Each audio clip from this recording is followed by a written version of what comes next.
મોરબીના સૌથી પોશ વિસ્તારમાં આલાપ રોડ પર આવેલી ગંધાતી ગટર હવે ટૂંકમાં કોઈના મોતનું કારણ બનશે, કેમ કે તે જગ્યાએ સ્ટ્રીટ લાઇટ પણ નથી અને રોડ 40% ધોવાઈ ગયો છે અને હમણાં એક મહિલા અને દીકરી એક્ટિવા સાથે ગટરમાં પડ્યા અને મહામુસીબતે બચ્યા અને શર્મજનક સ્થિતિમાં મુકાયા હતા।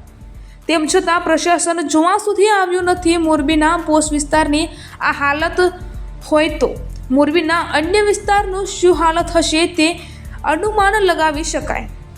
મોરબી મીડિયા જો આવા જોખમી અને જાનલેવા પ્રશ્નથી તંત્રને કુંભકર્ણ નિદ્રામાંથી જગાડે અને પણ 26 વર્ષથી ધારાસભ્ય રહેલા કાંતિભાઈ મીડિયાને રતન દુખિયા કહે છે, તો હવે આ ગંધાતી અને જોખમી ગટર વિશે પણ ધારાસભ્ય કહી બોલશે કે કેમ?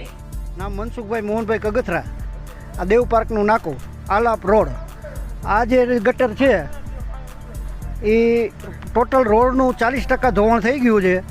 હવે મોટા એક્સિડન્ટની રાહ જોવે છે।